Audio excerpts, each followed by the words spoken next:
Assalamualaikum warahmatullahi wabarakatuh. Kembali lagi di channel Berita Mistis. Untuk kisah kali ini ada sebuah cerita yang diambil dari akun Facebook yang bernama Red Husen. Dan untuk kisah yang akan saya bawakan kali ini yaitu sebuah kisah yang berjudul Ngipri Ular. Sebelum kita masuk ke ceritanya, tekan dulu tombol like video ini dan jangan lupa tekan juga tombol subscribe channel ini dan nyalakan juga lonceng notifikasinya agar tidak ketinggalan cerita-cerita baru dari channel ini. Dan bagi teman-teman yang ingin membaca langsung ceritanya, nanti silahkan saja kunjungi linknya yang nanti akan saya sertakan di kolom deskripsi. Dan jangan lupa follow juga akun penulis. Dan seperti apa untuk kisah kali ini, langsung saja kita simak berikut ini.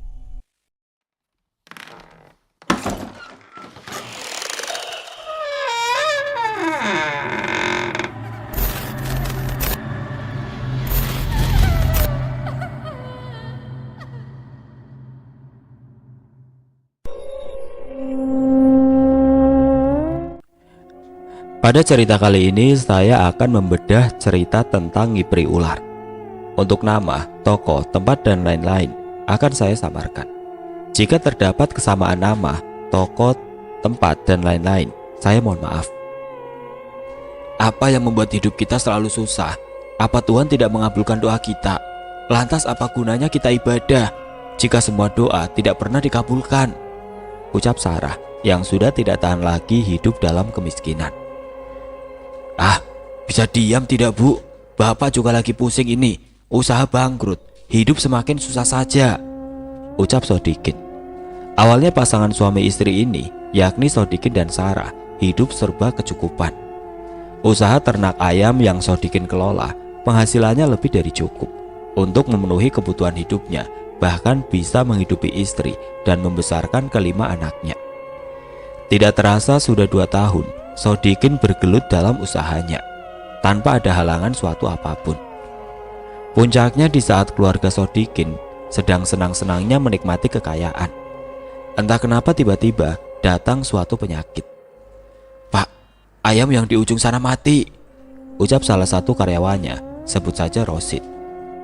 Ya dibuang toh pak, kan biasanya seperti itu. Pasti ada saja salah satu yang mati, perintah Sodikin.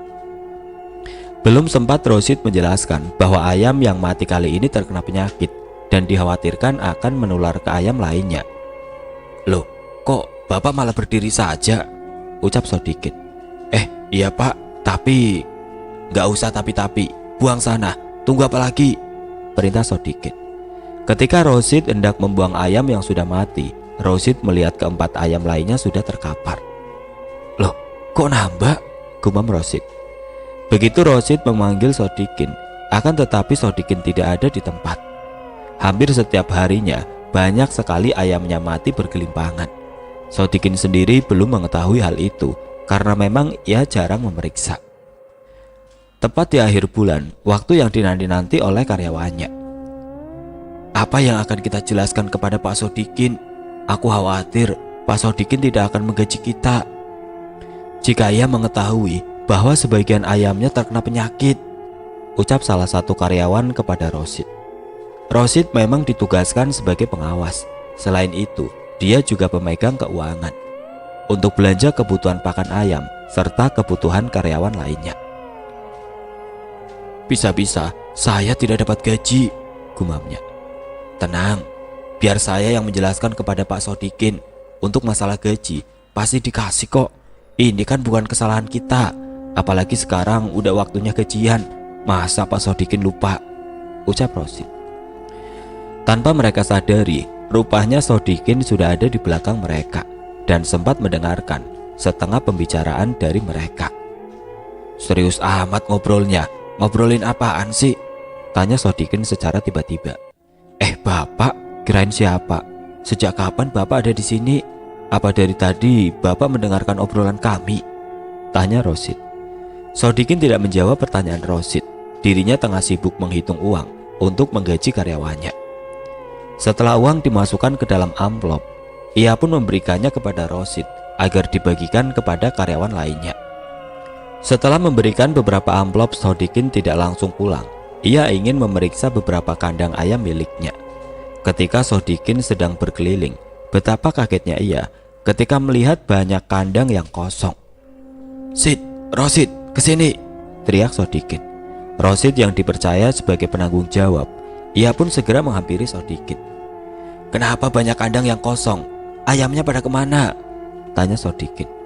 Dengan gugup Rosid menjelaskan bahwa hampir semua ayamnya terkena penyakit.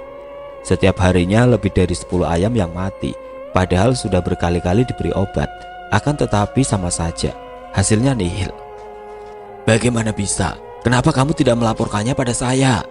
tanya Sodikin. "Maaf Pak, sebenarnya saya ingin memberitahukannya dari awal, tapi Bapak keburu pergi," jawab Rosid. "Bisa bangkrut saya kalau begini caranya," ucap Sodikin. Selepas itu Sodikin langsung pergi tanpa mengucapkan sepatah kata pun. Selang beberapa bulan, satu persatu karyawan Sodikin mengundurkan diri, termasuk Rosid. Setahun setelah ditinggal karyawannya, usaha peternakan ayam milik Sodikin dinyatakan bangkrut, dan kini hanya tinggal kerangka yang sudah dipenuhi rumputan liar. Sodikin sendiri tidak ada niatan untuk mencari pekerjaan lain atau mencoba buka usaha lain dari sisa uang tabungannya. Setiap harinya Sodikin hanya mengeluh, memikirkan usahanya yang dulu. Hingga pada akhirnya, semakin hari, sisa-sisa tabungannya semakin menipis. Tekanan demi tekanan yang Sodikin terima, entah itu dari istrinya atau dari pemikirannya sendiri, membuat Sodikin semakin terpuruk. "Tuhan memang tidak adil," ucap Sodikin yang merasa putus asa. "Bagaimana kalau kita melakukan pesugihan saja, Bu? Memohon pada Tuhan rasanya percuma," tanya Sodikin. Mendengar pertanyaan dari suaminya, tentu saja Sarah menolak, walaupun dirinya sudah tidak tahan lagi hidup dalam kemiskinan. Sarah tidak mau jadi sasaran, apalagi jika harus ada korban nyawa. Ia khawatir jika dirinya akan menjadi tumbal. Akan tetapi, rupanya Sodikin tidak tinggal diam. Ia terus membujuk istrinya agar menuruti kemauannya serta membantunya. "Baik, jika terjadi sesuatu jangan libatkan aku," ucap Sarah. Mendengar jawaban istrinya, Sodikin tersenyum puas. Bujukannya berhasil meluluhkan hatinya. 2 hari setelahnya, pergilah pasangan suami istri ini mencari keberadaan atau kediaman sang dukun. Setelah berkeliling seharian, akhirnya mereka bertemu dengan salah seorang, sebut saja Mbah Dayat, seorang dukun sakti yang terkenal dengan keilmuannya. "Apa maksud kedatangan kalian?" tanya Mbah Dayat. Keduanya hanya saling menatap, diantaranya tidak ada yang berani untuk menjelaskan terlebih dahulu. "Kenapa diam? Jika tidak ada kepentingan, lebih baik kalian pulang saja," usir Mbah Dayat. Tunggu Mbah, maksud kedatangan kami ke sini."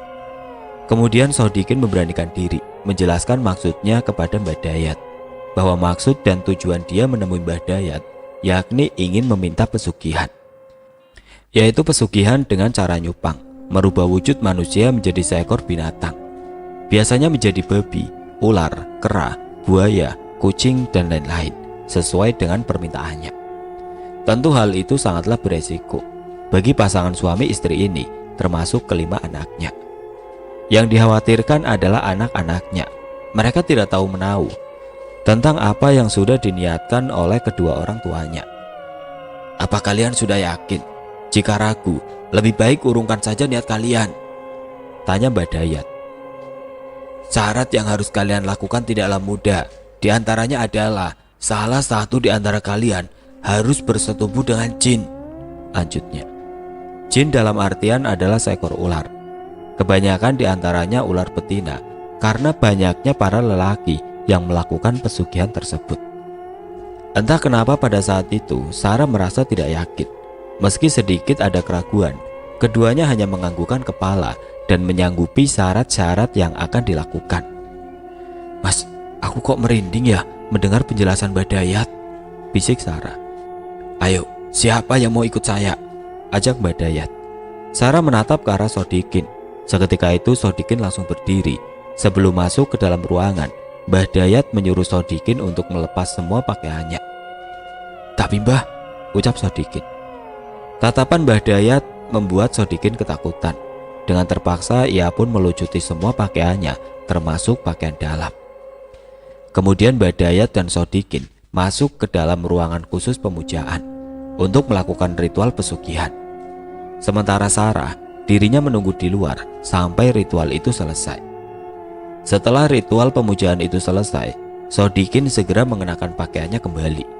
Sebelum mereka pulang, Badayat menyuruh mereka agar menyiapkan satu ruangan khusus di rumahnya dan tidak boleh ada orang memasukinya selain mereka berdua. 1 minggu setelah melakukan pesugihan, kehidupan mereka kembali seperti sedia kala, bahkan kekayaannya semakin melimpah. Untuk menghindari kecurigaan orang-orang sekitar, Sodikin membuka usaha peternakan ayamnya kembali dari uang hasil pesugihan tersebut. Selang berapa bulan, kejadian yang memilukan menimpa kepada anak perempuannya. Sebut saja Aswati. Aswati adalah anak pertama Sodikin. Ketika sedang bermain di lantai 2 bersama salah satu adiknya, sebut saja Irnawati. Tiba-tiba Aswati terjatuh dengan kepala menukik ke bawah lalu mendarat tepat di ujung besi pagar rumahnya. Kepala yang tertusuk besi dan langsung menembus ke dada seketika itu juga. Ia pun tewas secara mengenaskan. Irna yang melihat kakaknya terjatuh, seketika ia langsung menjerit. Beberapa orang yang mendengar jeritan di rumah Sodikin, mereka berhamburan keluar rumah. Ketika sudah berada di luar rumah, mereka dikagetkan oleh jasad Aswati yang menancap di pagar besi rumahnya. Tidak lama kemudian ramai orang berkerumun di halaman rumah Sodikin, hanya ingin melihat kejadian memilukan tersebut. Di antara mereka tidak ada seorang pun yang berani menurunkan jasadnya. Sementara Sodikin dan Sarah, dari semalam mereka sudah tidak ada di rumah. Bahkan mereka tidak mengetahui kejadian yang menimpa anak pertamanya. "Kenapa malah jadi tontonan? Ayo turunkan," ucap salah seorang yang kebetulan lewat. Sebut saja Pak Hamid. Dia adalah guru ngaji di desa tersebut. Hari-harinya dia hanya mengajar anak-anak di musola dekat rumahnya. Pak Hamid segera memerintahkan orang-orang yang ada di sekitar kejadian untuk segera menurunkan jasad Aswati. Beberapa orang mulai menaiki pagar. Dengan penuh kehati-hatian, mereka mencabut kepala Aswati yang tertancap di besi dan menurunkannya secara perlahan. Setelah diturunkan, darah segar yang terus keluar dari kepalanya mulai membasahi lantai. Akan tetapi ketika Pak Hamid mendekat, ia melihat seperti ada yang aneh. Badan Aswati tiba-tiba menghitam. Tubuhnya mulai mengeluarkan cairan licin seperti lendir. Namun di antara banyaknya orang, hanya Pak Hamid sendiri yang melihatnya. Dan begitu jelas di penglihatan Pak Hamid. "Astagfirullahaladzim," gumam Pak Hamid. "Kemana orang tuamu, nak?" tanya Pak Hamid kepada salah satu anak Sodikin.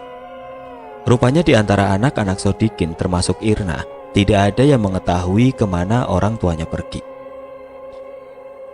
Pak Hamid menyuruh beberapa orang untuk membersihkan darah yang berceceran di lantai. Sementara Pak Hamid, ia mencukur rambut Aswati, lalu menutup luka di kepalanya dengan kain. Setelah semuanya dibersihkan, sebagian orang pulang ke rumah masing-masing. Hanya tinggal beberapa orang saja yang masih menunggu, termasuk Pak Hamid. Tidak berapa lama datanglah Sodikin bersama istrinya. Terlihat keceriaan di wajah keduanya. Akan tetapi ketika Sarah melihat ke atas teras rumahnya, seketika itu wajahnya langsung pucat. Sarah yang melihat anaknya sudah terbujur kaku, didampingi beberapa orang, seketika dirinya jatuh pingsan. Sementara Sodikin, dirinya tampak biasa saja. Tidak terlihat kesedihan di raut wajahnya. Orang-orang yang berada di rumah Sodikin segera membawa Sarah ke dalam kamar. Sementara itu Pak Hamid, ia merasa kejanggalan ketika melihat raut wajah Sodikin. "Pak, mohon maaf, boleh saya bertanya sesuatu?" tanya Pak Hamid. "Apa itu?" Sodikin balik bertanya. "Maaf jika saya lancang, apa betul Bapak melakukan pesugihan?" tanya Pak Hamid. Seketika itu wajah Sodikin langsung merah padam. Ia membantah keras pertanyaan Pak Hamid bahwa sesungguhnya dirinya tidak pernah sekalipun melakukan pesugihan. "Jangan coba-coba menebar fitnah, Pak.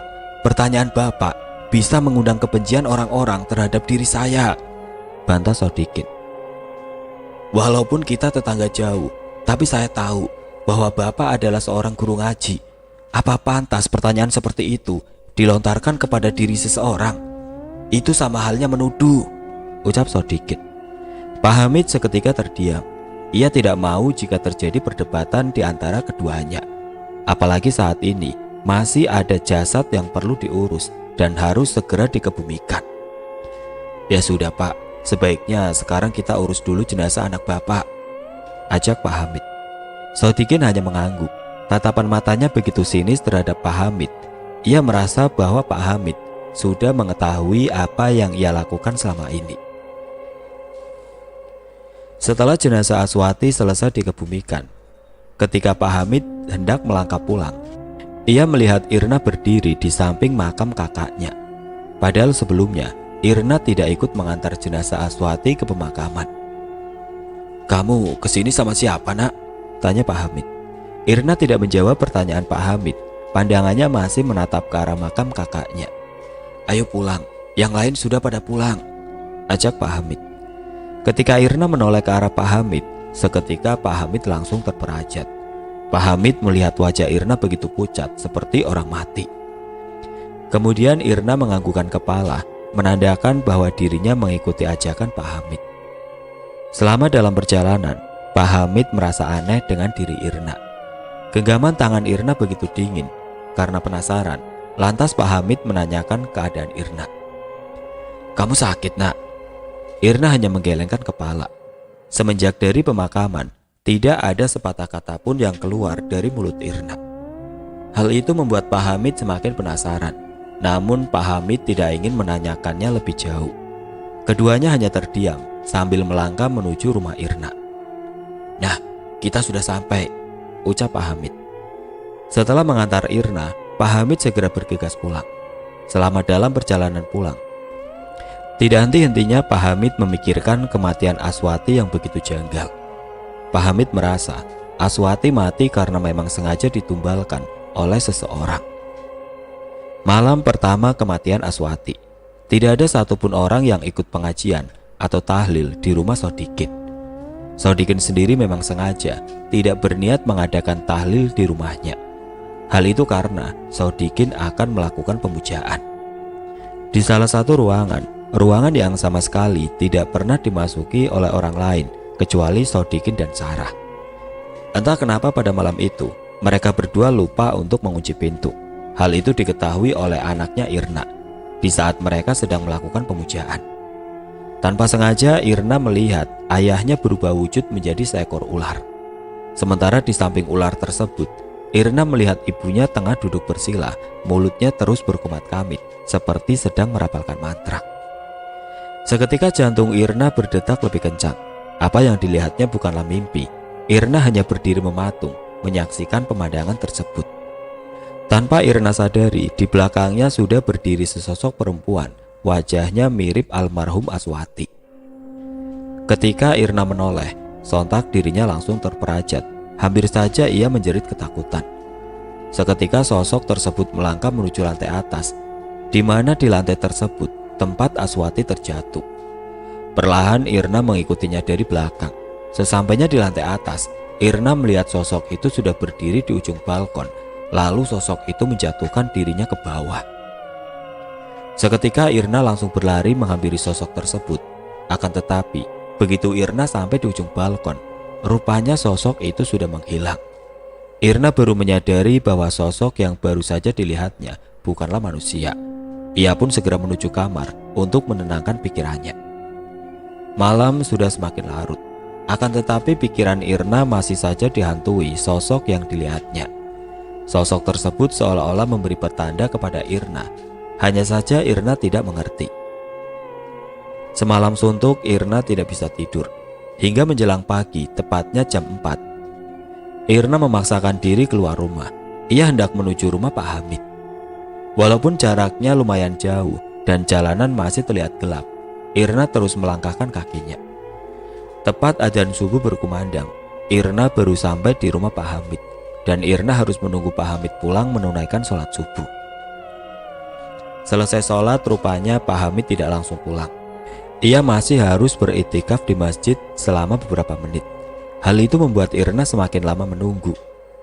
Tepat jam 5 pagi Pak Hamid baru keluar dari dalam masjid. Begitu Pak Hamid tiba di pekarangan rumah, samar-samar ia melihat ada seorang anak tengah termenung. Rupanya dia adalah Irna yang sejak tadi menunggu Pak Hamid. "Ada apa, Nak? Pagi buta begini berkunjung ke rumah Bapak?" tanya Pak Hamid. Irna sendiri bingung harus menjelaskan dari mana dulu. Akhirnya dengan gamblang Irna menceritakan perwujudan ayahnya yang tiba-tiba menjadi seekor ular. Kemudian menceritakan sosok yang ia lihat mirip almarhum Aswati. "Berarti kematian kakakmu ada kaitannya dengan orang tuamu," ucap Pak Hamid. "Maksudnya, Pak?" tanya Irna. "Ini hanya dugaan Bapak saja. Semoga dugaan Bapak salah," jawab Pak Hamid. Lalu Irna menceritakan kembali sebelum kematian kakaknya, orang tua Irna sering menyendiri di dalam ruangan. Hal itu dilakukan setiap 1 minggu 2 kali, menjelang pertengahan malam. Ruangan khusus milik orang tuanya setiap hari selalu dalam keadaan terkunci. Ruangan itu dibuka hanya malam-malam tertentu saja, yaitu malam Jumat dan malam Selasa. Selama ini tidak ada yang mengetahui apa yang dilakukan orang tua Irna selama di dalam ruangan. Bahkan Irna sendiri tidak mengetahuinya. Hingga pada akhirnya Irna memergoki ayahnya berubah wujud menjadi seekor ular. Hal itu Irna lihat tanpa kesengajaan. Kebetulan pas saat itu pintu ruangan tidak terkunci dan sedikit terbuka. "Apa yang sedang dilakukan ayah?" tanya Irna kepada Pak Hamid. Walaupun Pak Hamid tahu bahwa kedua orang tua Irna sedang melakukan pesugihan, tapi Pak Hamid tidak berani menjelaskan kepada Irna. Ia khawatir Irna akan salah paham. "Langit sudah mulai cerah. Sebaiknya kamu pulang. Nanti orang tuamu nyariin. Nanti malam ajak salah satu adikmu ke sini," ucap Pak Hamid. Irna segera bergegas pulang. Ia juga merasa khawatir jika tiba-tiba orang tuanya mencari keberadaan dirinya. Dan benar saja, ketika Irna sampai di rumah, terlihat kedua orang tuanya tengah berdiri menunggu dirinya. "Sudah berani keluyuran sekarang ya? Pergi kemana kamu?" tanya Sodikin. Maaf ayah," ucap Irna. Ia tidak menjawab pertanyaan dari ayahnya. Ia segera masuk ke dalam rumah untuk menghindari kemarahan ayahnya. Untungnya Sodikin tidak begitu curiga terhadap Irna. Setelah Irna masuk, kemudian Sodikin pergi keluar bersama istrinya. Rasanya hampir setiap hari Sodikin pergi, dan ketika menjelang sore, Sodikin baru pulang. Entah apa sebenarnya yang dilakukan Sodikin bersama istrinya Sarah. Begitu malam tiba, Irna sudah mengajak adik laki-lakinya, sebut saja Heri, menuju kediaman Pak Hamid. Tapi sangat disayangkan, begitu Irna berada di halaman rumah, hal itu diketahui oleh Sodikin. "Bagus, kemarin pergi sendiri, sekarang sudah berani mengajak adikmu. Besok sekalian, ajak semua adikmu pergi," ucap Sodikin. Irna melihat wajah ayahnya begitu marah, seketika tubuh Irna bergetar. Baru kali ini Irna merasakan ketakutan yang mendalam. "Masuk," bentak Sodikin. Melihat kemarahan ayahnya, Irna tidak bisa beralasan apapun selain mengikuti perintahnya. Irna dan Heri kemudian masuk kembali ke dalam rumah dan memutuskan untuk tidak pergi ke rumah Pak Hamid. Setelah 1 minggu kematian Aswati, Pak Hamid yang tidak melihat Irna berkunjung ke rumah, ia pun merasa khawatir terhadap Irna. Maka pada saat itu juga, Pak Hamid berencana hendak menemui Irna di rumahnya. Tidak lupa Pak Hamid membawa satu barang yang sudah dipersiapkan sebelumnya, sebuah gelang yang terbuat dari kulit pohon tangkil werak. Berangkatlah Pak Hamid menuju rumah Sodikin. Sesampainya di sana, rupanya Sodikin sudah tidak berada di rumahnya. Suatu kesempatan bagi Pak Hamid untuk memeriksa ruangan-ruangan yang ada di dalam rumah Sodikin. Walaupun tindakan Pak Hamid sangatlah lancang, tapi Pak Hamid perlu memeriksa untuk mengetahui kebenaran yang sesungguhnya. "Assalamualaikum, Irna, buka pintunya. Ini saya, Pak Hamid," ucap Pak Hamid dari luar. Irna segera membuka pintu. Melihat Pak Hamid sudah berdiri di depan, ia pun segera mempersilahkan Pak Hamid masuk. "Mohon maaf Pak, saya tidak bisa berkunjung ke rumah Bapak dikarenakan ayah saya melarang untuk pergi," ucap Irna.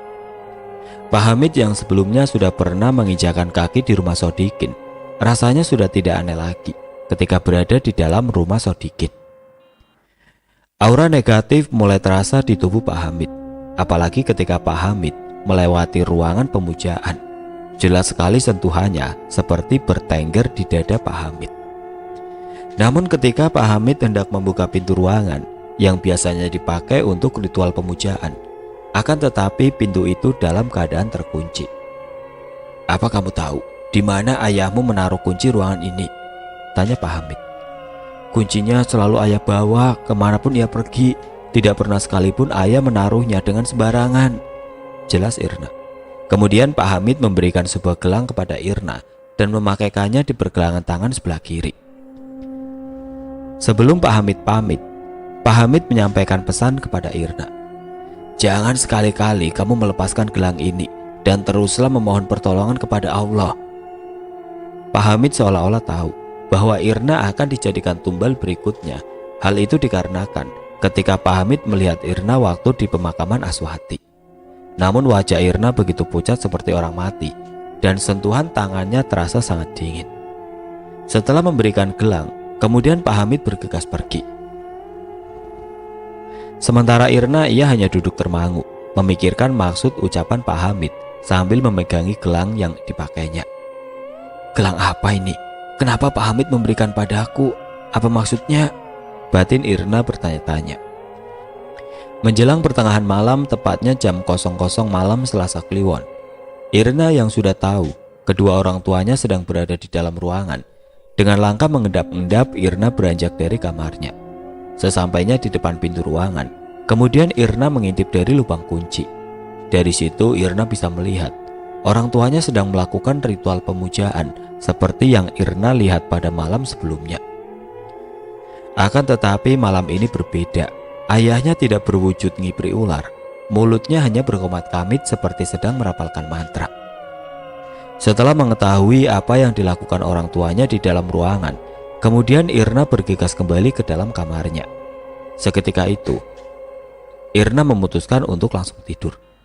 Ia tidak mau memikirkan hal-hal yang dapat menguras otaknya, apalagi jika harus memikirkan apa yang sudah dilakukan orang tuanya tadi.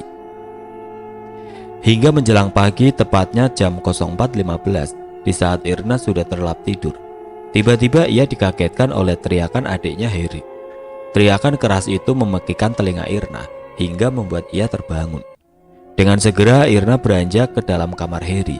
Begitu sampai di dalam kamar, Irna dikagetkan dengan pemandangan yang begitu mengerikan. Sontak Irna langsung menjerit ketakutan ketika ia melihat Heri sudah terbujur kaku, seluruh kulitnya mengelupas. "Heri!"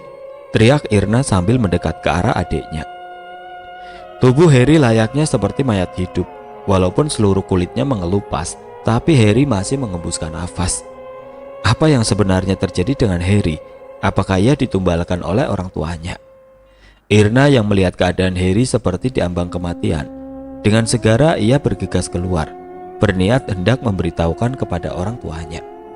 Akan tetapi berkali-kali Irna mencari, ternyata kedua orang tuanya sudah tidak ada di rumah. Di tengah kepanikan, Irna teringat sosok Pak Hamid. Ia memutuskan menemui Pak Hamid di rumahnya untuk dimintai pertolongan, walaupun jaraknya lumayan jauh. Sementara Heri, ia dititipkan kepada adik laki-lakinya yang bungsu, sebut saja Supri, dan Irna berpesan kepada Supri agar tidak membuka pintu kamar. Berangkatlah Irna pada saat itu juga dengan berjalan kaki melalui jalanan yang gelap. Kenapa Irna tidak memberitahukan kepada warga setempat? Hal itu karena ia khawatir akan jadi bahan pergunjingan. Sesampainya di rumah Pak Hamid, Irna langsung menceritakan kejadian yang menimpa Heri dan menceritakan kondisi Heri saat ini. Pak Hamid sendiri tidak menanggapi penuturan Irna. Terlihat dari raut wajahnya, Pak Hamid seperti sedang memikirkan sesuatu. "Kita tunggu sampai matahari terbit, setelah itu kita menuju ke rumahmu," ucap Pak Hamid. Irna hanya menganggukkan kepala. Mau tidak mau ia harus menuruti ucapan Pak Hamid. Setelah menunaikan sholat subuh, Pak Hamid segera berganti pakaian dan bersiap-siap menuju rumah Sodikin. "Ayo nak, kita berangkat," ajak Pak Hamid. Sesampainya di rumah Sodikin, Irna mengajak Pak Hamid menuju kamar Heri. Dilihatnya Heri masih bernafas walau tubuhnya sudah tidak lagi utuh. Daging segar yang terlihat kemerah-merahan membuat Pak Hamid tidak sanggup melihatnya lebih lama. Seketika perut Pak Hamid langsung terasa mual. "Orang tuamu kemana? Ini harus segera dihentikan," tanya Pak Hamid yang dari tadi tidak melihat keberadaan Sodikin dan Sarah. Irna hanya menggelengkan kepala. Ia juga tidak tahu kemana orang tuanya pergi. Soalnya ketika Irna terbangun, kedua orang tuanya sudah tidak berada di rumah. "Ini semua karena ulah orang tuamu," ucap Pak Hamid. Sambil melirik gelang yang dipakai Irna, Pak Hamid berusaha menceritakan kepadanya bahwa kejadian yang menimpa Heri karena ditumbalkan oleh orang tuanya, yaitu Sodikin. Pada awalnya sasaran Sodikin adalah Irna, karena sebelumnya Sodikin sudah membuat perjanjian dengan iblis.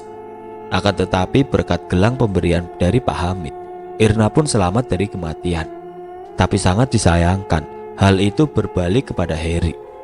Tanpa sengaja, Heri menjadi tumbal orang tuanya hingga menyebabkan seluruh kulitnya mengelupas. "Tinggal menunggu kematian selanjutnya, maka Heri pun akan mati," tutur Pak Hamid. Setelah mendengar penuturan Pak Hamid, Irna merasa dirinya semakin terancam. Bukan hanya Irna saja, melainkan kedua adiknya juga. Mereka tidak tahu menahu apa yang sudah kedua orang tuanya lakukan. Tidak lama kemudian terdengar pintu rumah diketuk. "Irna, buka pintunya nak!" teriak seseorang dari luar. Irna segera bergegas keluar untuk membukakan pintu. Begitu pintu dibuka, rupanya sudah ada Sodikin dan Sarah tengah berdiri. "Kalian dari mana saja?" tanya Irna. Mendengar pertanyaan Irna, wajah Sodikin seketika memerah. "Apakah pantas seorang anak bertanya seperti itu terhadap orang tuanya?" tanya Sodikin. "Ada siapa di dalam?" lanjutnya. Belum sempat Irna menjawab, Pak Hamid sudah keluar terlebih dahulu, menghampiri Sodikin. Tatapan keduanya begitu sengit, terlebih-lebih Sodikin. Ia tidak suka jika ada orang ikut campur dalam urusan rumah tangganya.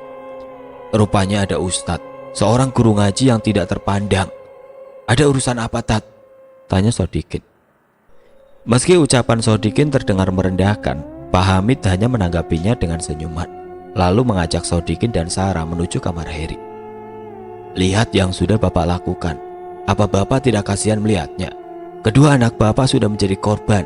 Semua itu karena ulah Bapak," ucap Pak Hamid sekaligus mengingatkan. Sodikin hanya mematung melihat tubuh anaknya.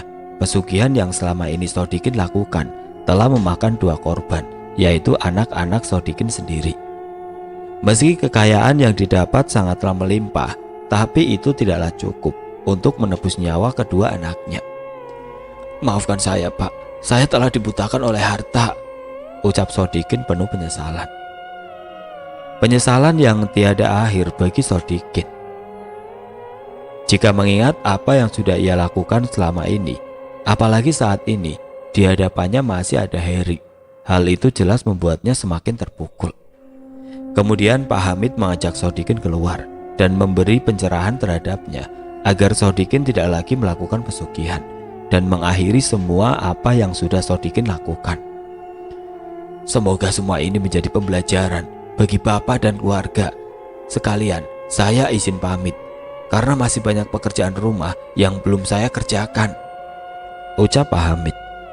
Setelah Pak Hamid pergi, Sodikin hanya senyum-senyum sendiri mengingat apa yang sudah dilakukannya tadi. Ia tidak menyangka dengan berpura-pura menyesal dan memasang wajah sedih telah membuat Pak Hamid percaya begitu saja terhadapnya. Hamid, ternyata kamu tidak lebih cerdik dari seekor kancil. Mudah sekali dibodohi," ucap Sodikin. Tidak henti-hentinya Sodikin menertawakan Pak Hamid. Kemudian Sodikin kembali menuju kamar Heri. Ia ingin memastikan apakah Heri masih hidup atau sudah mati. Sesampainya di pintu kamar, Sodikin hanya berdiri mematung, menatap ke arah Heri. Terlihat dari perutnya, Heri masih mengembuskan nafas. Perlahan Sodikin mendekat dan berbisik di telinga Heri. "Sakit ya nak, tenang, ini tidak akan lama kok. Sebentar lagi ya, sebentar lagi kamu tidak akan merasakan sakit." 1 minggu berlalu, keadaan Heri masih sama. Masih berada di ambang kematian. Hanya saja tubuhnya sudah membusuk dan dipenuhi belatung. Bau busuk dari tubuh Heri mulai menyebar ke seluruh ruangan. Sodikin sendiri mulai merasa khawatir Jika Heri selamanya berada di dalam kamar, hal itu akan mengundang orang-orang curiga terhadapnya. Sodikin mulai mencari cara untuk menghilangkan bau busuk yang keluar dari tubuh Heri sebelum orang-orang di sekitarnya curiga. Tidak ada cara lain selain menguburnya hidup-hidup. Ya, Heri harus secepatnya dikubur. Sodikin segera mempersiapkan keranjang dan meminta bantuan Sarah untuk mengangkat tubuh Heri. Awalnya Sarah menolak karena ia tidak kuat menahan baunya. Dengarkan aku baik-baik, Heri harus segera dikubur. Jika tidak, maka orang-orang sekitar akan curiga bahwa kita telah melakukan pesugihan. Apalagi kondisi Heri saat ini masih hidup, ucap Sodikin. Karena takut rahasianya diketahui banyak orang, dengan terpaksa Sarah menuruti ajakan Sodikin. Meski sangat menjijikan, perlahan keduanya mengangkat tubuh Heri lalu memasukkannya ke dalam keranjang tersebut. Heri mau dibawa kemana? Keduanya dikagetkan oleh suara Irna yang tiba-tiba sudah berdiri di depan pintu. Bodoh, ngapain kamu berdiri di situ? Bikin kaget saja. Lagi pula, kenapa kamu ingin sekali mengetahui apa yang akan ayah lakukan? Kamu itu masih kecil, ucap Sodikin. Kemudian Sodikin menyeret Irna dan membawanya ke dalam kamar. Diam di sini atau ayah kunci dari luar, ancam Sodikin. Setelah itu Sodikin kembali menghampiri Sarah di dalam kamar Heri. Bagaimana? Apa kita bawa sekarang peti ini? Tanya Sarah. Sodikin tidak langsung menjawab pertanyaan Sarah. Ia tampak memikirkan sesuatu untuk membawa keranjang itu keluar rumah.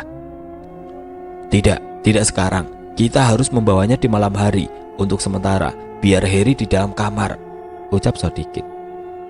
Menjelang pertengahan malam, tepatnya jam 11:30 malam, di mana waktu itu orang-orang sudah pada terlelap, Sodikin segera memeriksa keadaan sekitar.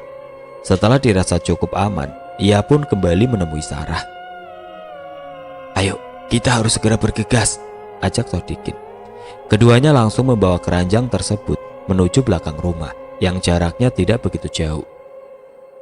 Tubuh anak-anak seperti Heri yang umurnya sekitar 8 tahunan tidak terlalu berat bagi mereka untuk membawanya. Hanya saja bau busuk yang keluar dari tubuh Heri sangat mengganggu penciuman mereka.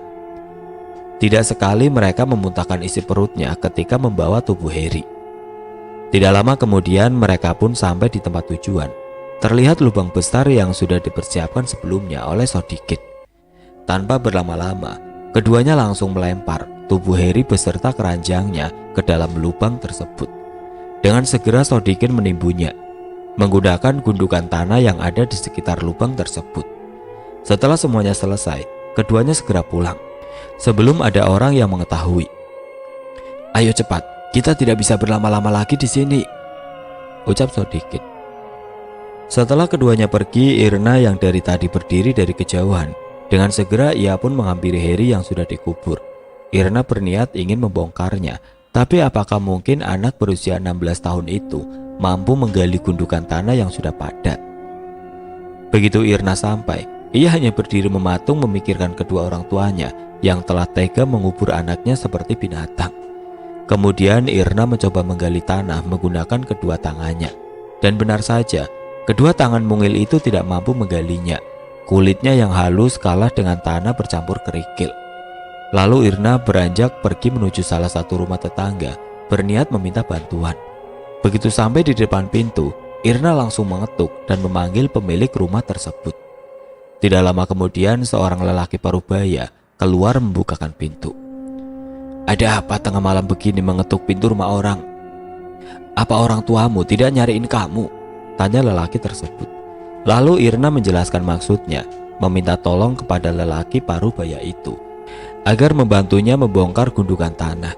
Irna menceritakan juga bahwa di dalamnya terdapat adiknya yang dikubur hidup-hidup. Tolong saya, kek, ucap Irna mengibah. Akan tetapi ucapan lelaki itu mengejutkan Irna. Lelaki parubaya yang dimintai pertolongan, sedikit pun ia tidak percaya dengan ucapan Irna. Sana-sana, pergi, ganggu orang tidur saja. Kalau mau cerita, mending sama orang seumuranmu saja, usir lelaki itu. Satu-satunya orang yang bisa dimintai pertolongan adalah Pak Hamid. Tapi apakah Pak Hamid akan percaya? Lagi pula sudah tengah malam, waktunya orang tidur. Apa tidak mengganggunya? Batin Irna bertanya-tanya. Tanpa pikir panjang, Irna langsung bergegas menuju rumah Pak Hamid. Karena selama ini hanya Pak Hamid yang selalu membantunya. "Assalamualaikum Pak, tolong buka pintunya," teriak Irna dari luar. Ketika sudah sampai di rumah Pak Hamid, untungnya Pak Hamid belum tidur dan ia segera bergegas membuka pintu. "Ada apa nak? Kenapa setiap kali ke rumah Bapak selalu di pertengahan malam?" tanya Pak Hamid. Lantas Irna pun menceritakan kejadian yang sama yang mana sebelumnya telah diceritakan kepada lelaki parubaya. "Tidak mungkin orang tuamu tega mengubur anaknya hidup-hidup, apalagi sekarang dia sudah bertobat," ucap Pak Hamid setelah mendengar cerita Irna. "Ya sudah, begini saja, untuk memastikan nanti Bapak kesana besok pagi," lanjut Pak Hamid. Irna hanya mengangguk, kemudian ia pun izin pamit. Keesokan paginya, yang mana pada pagi itu kedua orang tua Irna sudah keluar, Irna hanya duduk di teras rumah, menunggu kedatangan Pak Hamid. Tidak lama kemudian Pak Hamid datang, lalu keduanya bergegas menuju belakang rumah. Sesampainya di sana, "Di sini Pak, di tempat ini Heri dikubur," ucap Irna. "Astagfirullah, kamu yakin?" tanya Pak Hamid. "Iya Pak," jawab Irna singkat. Kemudian Pak Hamid mencari sebatang kayu, lalu menggali gundukan tanah tersebut. Kurang lebih 2 jam lamanya Pak Hamid menggali gundukan tanah. Terlihat sebuah keranjang di dalam tanah yang baru digalinya. Setelah keranjang itu diangkat ke atas, dan benar saja, di dalam keranjang itu ada Heri. Sesuatu hal yang mengejutkan bagi Pak Hamid, ternyata Heri masih hidup. Padahal sudah semalam Heri dikubur, bahkan tubuhnya sudah sangat kotor. "Ayo, kita bawa ke rumahmu," ucap Pak Hamid. Irna dan Pak Hamid segera membawa tubuh Heri ke dalam rumah. Bau busuk yang sebelumnya menyengat, kini sudah tidak tercium lagi baunya. Begitu mereka sampai di rumah, rupanya Sodikin sudah berada di dalam bersama istrinya. "Kenapa Bapak tega mengubur anak sendiri hidup-hidup?" tanya Pak Hamid. Begitu Sodikin menoleh, rupanya di belakang dia sudah ada Irna dan Pak Hamid. Wajah Sodikin langsung memerah ketika melihat sebuah keranjang yang mereka bawa. "Ternyata Bapak masih belum tobat juga," ucap Pak Hamid. "Rupanya kamu sudah tahu Hamid. Semua ini pasti karena anak sialan ini. Ikut ayah." Sodikin langsung menarik tangan Irna dan menyeretnya ke dalam gudang, lalu menguncinya dari luar. "Biar mati kamu sekalian di dalam," bentak Sodikin. Setelah mengurung Irna di dalam gudang, Sodikin langsung mengusir Pak Hamid dari rumahnya dan memberi perlakuan kasar terhadap Pak Hamid. "Jangan selalu ikut campur dengan kehidupan saya," bentak Sodikin.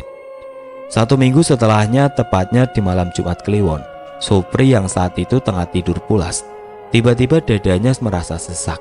Seluruh tubuhnya merasa panas seperti terbakar. Bersamaan dengan itu, Heri pun memaksakan hal yang sama. Daging Heri perlahan meleleh dan secara bersamaan keduanya pun tewas di kamar masing-masing. Keesokan paginya, Sarah yang melihat Supri sudah tidak bernyawa, ia pun berlari keluar rumah teriak minta tolong kepada para tetangganya. Tidak menunggu waktu lama, orang-orang sudah berkerumun memenuhi rumah Sodikin. Dengan disertai tangisan palsu, Sarah menjelaskan bahwa anaknya terkena santet dari orang yang iri hati kepada keluarganya. "Tega sekali orang yang mengirim santet kepada anak Bu Sarah. Kalau ketahuan orangnya, kita langsung hakimi saja." Orang-orang mulai berbisik membicarakan kematian Supri. "Itu dia, orang yang sudah membuat anak saya mati. Dia yang sudah menyantet anak saya secara kejam," ucap Sarah, seraya menunjuk ke arah Pak Hamid yang kebetulan lewat. Mereka yang sudah terhasut ucapan Sarah, semuanya langsung berlari ke arah Pak Hamid dan menghakimi Pak Hamid tanpa ampun. Pak Hamid yang tidak tahu apa-apa, ia pun merasa kaget. Belum sempat memberi penjelasan, tapi orang-orang sudah menghakiminya hingga membuat Pak Hamid babak belur. "Mati kamu, ternyata selama ini mengajar ngaji hanya untuk menutupi kedokmu saja. Ayo, kita usir dia dari kampung ini," teriak salah satu orang. Kemudian mereka mengikat tubuh Pak Hamid yang tidak berdaya, lalu menyeretnya beramai-ramai. Darah pun berceceran di sepanjang jalan. Hingga sampai di suatu tempat, mereka langsung melempar tubuh Pak Hamid. Sementara itu Sarah yang masih berada di rumahnya, Ia pun merasa puas melihat Pak Hamid diperlakukan secara kejam. Satu orang yang mengganggu kehidupannya kini sudah tersingkirkan. "Puas aku melihatnya," ucap Sarah. Setelah Heri dan Supri dimakamkan, Sodikin dan Sarah rupanya masih melakukan pesugihan. Dan tidak ada satu orang pun yang tahu selama mereka melakukan pesugihan. Pesugihan ngipri ular yang Sodikin lakukan sudah berjalan 6 bulan lamanya. Pandangan orang sekitar mengenai kekayaan yang diperoleh Sodikin mungkin saja dari hasil usaha ternak ayam yang dikelolanya selama ini. Sesuatu hal wajar jika setiap hari Sodikin selalu keluar rumah bersama istrinya. Selama Sodikin dan Sarah melakukan pesugihan, ternyata ada beberapa pantangan yang tidak boleh dilanggar. Tidak seperti apa yang dibayangkan. Salah satu di antaranya adalah tidak boleh bersetubuh di malam-malam tertentu. Sampai saat ini pesugihan yang mereka lakukan masih berjalan dengan lancar dan terhindar dari kecurigaan orang sekitar. Tidak ada rasa penyesalan bagi Sodikin walaupun sudah mengorbankan ketiga anaknya sebagai tumbal. Bahkan sampai hati mereka memfitnah Pak Hamid yang tidak bersalah hingga Pak Hamid dihakimi oleh orang sekitar sampai mati. Innalillahi wa inna ilaihi rajiun. Singkat cerita, hingga sampai pada puncaknya, jelang 1 bulan setelah kematian Heri dan Supri, tiba-tiba anak keempat Sodikin, Salim, jatuh sakit. Sakit yang tidak wajar, sama seperti yang dialami oleh Supri. Tapi bedanya sakit yang diterima Salim lumayan lama. Kemungkinan kurang lebih 1 minggu, lalu mati. Merasa ada yang janggal mengenai kematian anak Sodikin, orang sekitar mulai menaruh curiga terhadap Sodikin. Namun di antara mereka, tidak ada satupun yang berani untuk mengungkap apa yang sudah dilakukan Sodikin karena tidak memiliki bukti kuat. Desas-desus mengenai kematian anak-anak Sodikin mulai jadi bahan perbincangan. Bahkan tidak sedikit yang mengaitkannya dengan tumbal pesugihan. Sodikin yang kala itu baru pulang dan hendak masuk ke dalam rumahnya. Tanpa sengaja ia melihat 3 orang bapak-bapak, sebut saja Umar, Subur, dan Jainal, tengah asik berbincang-bincang. Karena penasaran apa yang mereka bicarakan, Sodikin berniat menguping pembicaraan mereka. Rupanya ketiga bapak-bapak tersebut tengah asik membicarakan keluarganya. Pak, kamu merasa curiga tidak? Kalau diingat-ingat nih ya, dari kematian Aswati anak pertama Sodikin hingga anak terakhir, kok singkat sekali ya? Belum ada 1 bulan sudah disusul dengan kematian selanjutnya, ucap Pak Umar. Rupanya bukan hanya Pak Umar saja yang merasa janggal. Kedua temannya pun merasakan hal yang sama. Kurang ajar, mereka sudah mulai curiga, batin Sodikin yang mendengar setengah pembicaraan dari mereka. Ia pun terus menguping apa saja yang akan mereka bicarakan. Dengan semangat Pak Subur menanggapi ucapan Pak Umar. Kebetulan ia tahu dari istrinya waktu melayat di rumah Sodikin. Sementara Pak Jainal, ia hanya menganggukkan kepala membenarkan ucapan Pak Umar. Begini Pak, ini saya dengar dari istri saya, ucap Pak Subur. Sewaktu istri saya melayat di rumah Pak Sodikin, istri saya merasa aneh ketika melihat kematian Salim. Kematiannya sama persis dengan Supri dan Heri, seperti ada yang menyantet, lanjut Pak Subur. Setelah mendengar ucapan Pak Subur, keduanya tidak langsung menanggapi.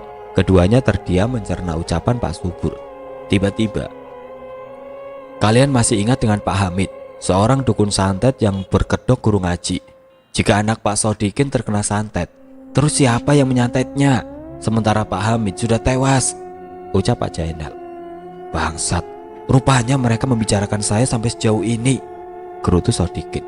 Tidak kuat mendengar pembicaraan ketiga bapak-bapak tersebut, Sodikin memutuskan pergi dan tidak mau mendengarkan lebih lanjut. Sementara bapak-bapak itu, mereka masih terus membicarakan keluarga Sodikin. Bahkan salah satunya menyangka bahwa Sodikin adalah penyebab kematian anak-anaknya. Apa kita gerbek saja rumah Pak Sodikin beramai-ramai, ucap Pak Subur. Jangan Pak, kita tidak ada bukti. Sudah, saya pulang dulu. Kalian lanjutkan saja ngobrolnya, ucap Pak Jainal, yang kemudian pergi meninggalkan keduanya. Karena tidak ada lagi bahan pembicaraan, keduanya pun menyudahi obrolannya dan pulang ke rumahnya masing-masing. 1 minggu setelah kematian Salim, Sodikin terlihat bingung siapa lagi yang akan dijadikan tumbal olehnya. Sementara semua anak-anaknya sudah mati, termasuk Irna. Irna mati bukan karena ditumbalkan, melainkan karena kelaparan selama ia dikurung di dalam gudang.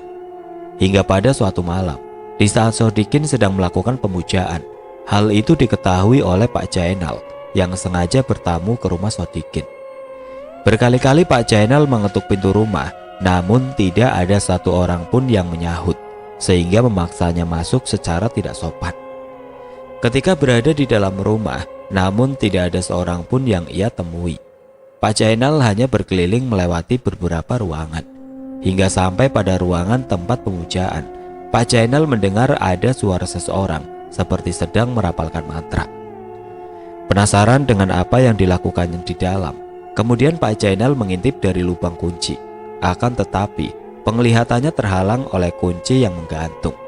Hingga akhirnya, Pak Jainal berniat menemui temannya Pak Subur, serta beberapa orang lainnya. Tidak berapa lama, orang sekitar mulai memenuhi halaman rumah Sodikin.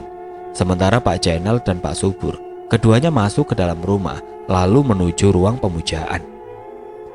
"Coba kamu periksa apa yang sebenarnya dilakukan oleh Sodikin," perintah Pak Jainal. Brak! Seketika Pak Subur langsung mendobrak pintu.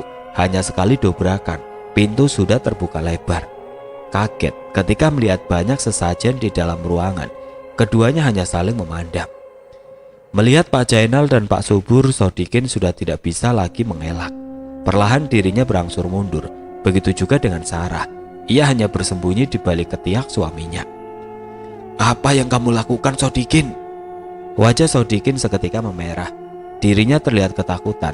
Ia hanya mengepalkan kedua tangannya. "Pak, ada apa di dalam?" teriak salah seorang dari luar. "Oh, dia sedang melakukan pemujaan, Pak." Tanpa disadari, rupanya orang-orang sudah masuk ke dalam rumah dan langsung menyeret paksa Sodikin dan Sarah. Keduanya langsung diarak beramai-ramai. Cacian dan makian tidak henti-hentinya dilontarkan kepada Sodikin. Bahkan tidak sedikit yang melemparinya dengan bebatuan. Setelah merasa puas, mereka membawa kembali Sodikin dan Sarah ke dalam rumah dan meninggalkannya begitu saja tanpa ada rasa kasihan sedikit pun.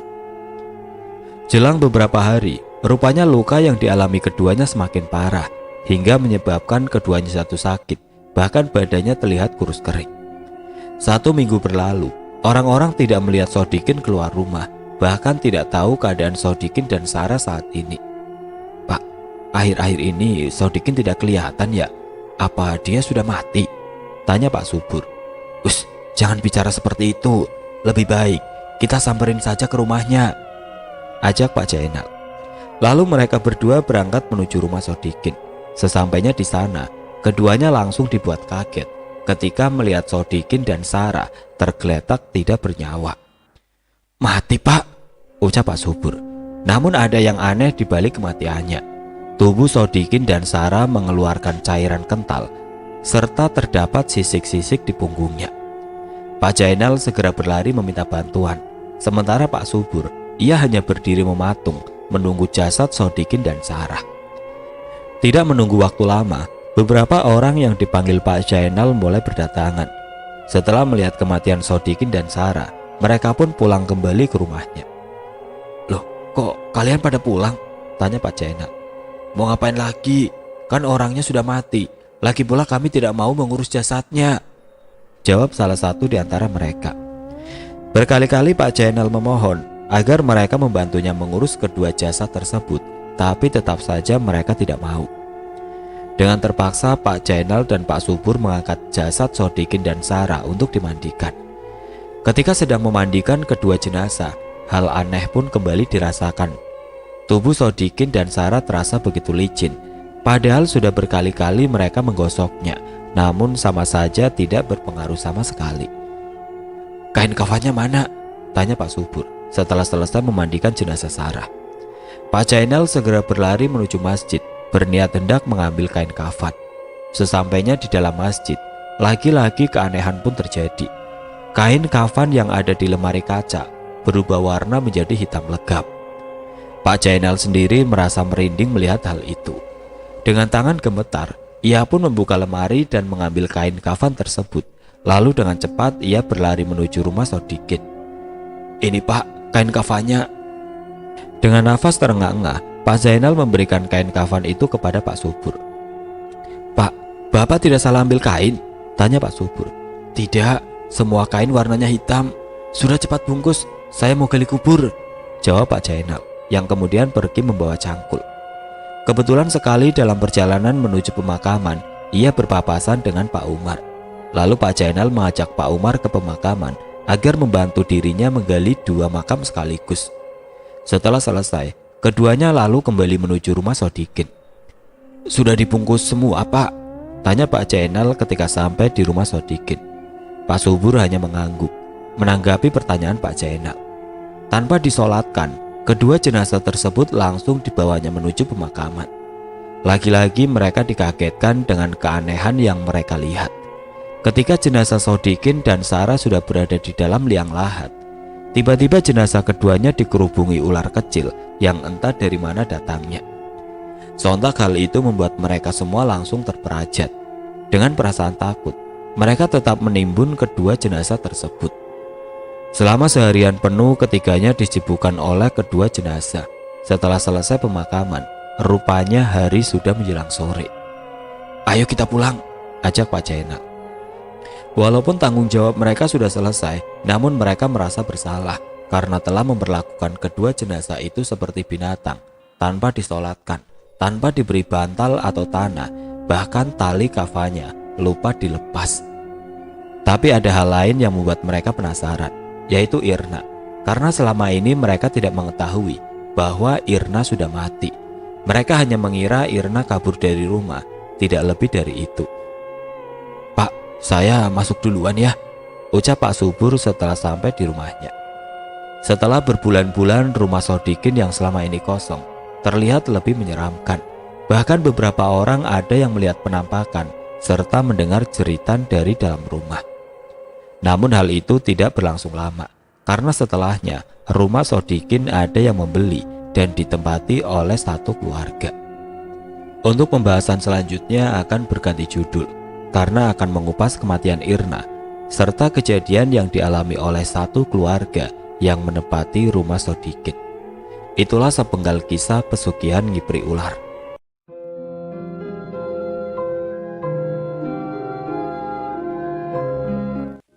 Oke teman-teman, sekian untuk kisah kali ini. Semoga apa yang sudah saya sampaikan dalam kisah ini dapat dijadikan pelajaran untuk kita semua. Dan bagi teman-teman yang baru bergabung, jangan lupa untuk like, comment, share, serta subscribe channel ini. Dan nantikan kisah-kisah horor berikutnya tetap di channel Berita Mistis. Wassalamualaikum warahmatullahi wabarakatuh. Assalamualaikum warahmatullahi wabarakatuh. Kembali lagi